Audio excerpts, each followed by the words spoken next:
T-Mobile CEO John Legere.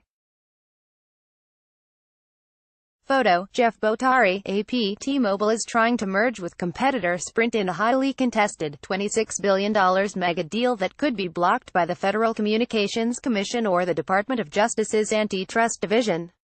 T-Mobile has also spent $195,000 at a D.C. hotel operated by President Donald Trump, who has refused to divest himself from his business interests while simultaneously holding the power of the executive branch. These two things have nothing to do with each other, insists T-Mobile. According to a Tuesday report by The Washington Post, in response to reports that those two things might in fact having something to do with each other, as well as a formal request for more information from Democratic Senator Elizabeth Warren and Representative Pramila Jayapal, T-Mobile VP of Federal Legislative Affairs Anthony Russo wrote the company spent nearly $200,000 at the Trump International Hotel in Washington, D.C. between April 2018 and February 21, 2019, a prior Post report found that T-Mobile executives had lodged at least 38 nights' worth of stays at the hotel 2018, starting in April, when the deal was announced. CEO John Legere explained to the paper the frequent visits were because he had taken a sudden fondness to the facility's high-quality service, security, and convenience.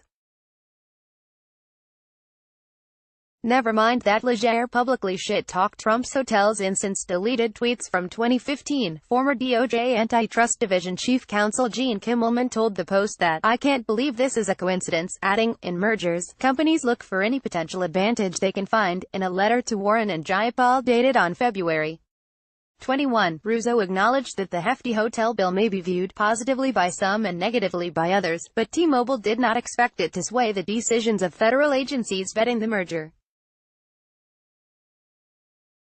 "I want to reiterate, as we indicated in our initial response, that T-Mobile respects the regulatory review process underway concerning our pending merger with Sprint.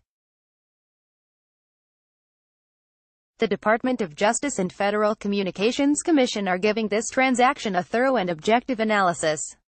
While we understand that staying at Trump properties might be viewed positively by some and negatively by others, we are confident that the relevant agencies address the questions before them on the merits." Later in the letter, Russo detailed the expenses and said that it had spent more at non-Trump hotels. "As best as we have been able to determine, the total amount spent by all T-Mobile employees, including Mr. Legere and his leadership team, for all expenses for stays or meetings at the Trump International Hotel in Washington between April 2018 and the present is approximately $195,000. These hotel expenses cover a variety of types of business-related activities and include many categories of costs, including the cost of meeting space, catering, business center services, audio, visual equipment rental, lodging, meals, taxes and other incidental expenses." For context, T-Mobile incurred nearly $750,000 in actual or estimated costs at Hilton hotel properties in Washington, D.C.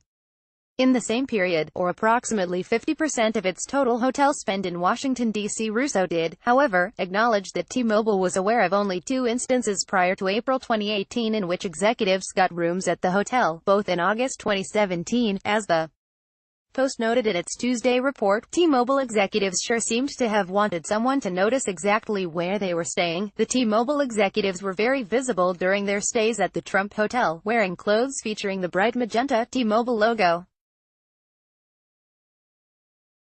At one point, Legere walked around the Trump Hotel lobby posing for photos. Someone well known to appreciate obsequious displays of fealty, perhaps. The DOJ's Antitrust Division, which has seemed disinclined to block the T-Mobile-Sprint merger, is supposed to be insulated from political pressure by the executive branch.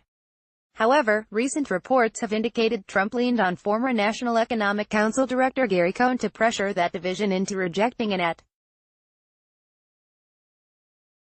Cohn said he refused, but the DOJ Antitrust Division then tried and failed to block the merger. It's unclear whether their attempts to do so were swayed by the man upstairs, though the New Yorker noted the DOJ expressed no serious antitrust concerns about conservative billionaire Rupert Murdoch's deal to sell 21st Century Fox to the Walt Disney Company. Meanwhile, congressional Democrats have been pushing the DOJ and FCC to reject the deal. Shelton, the president of Communications Workers of America, recently told the House panel that the merger would cost nearly 30,000 U.S. jobs and reduce telecom salaries by $30,000, according to The Verge. He added that a successful merger was unlikely to improve service, either, telling the panel that the digital divide between urban and rural America is likely to get worse, not better. Washington Post.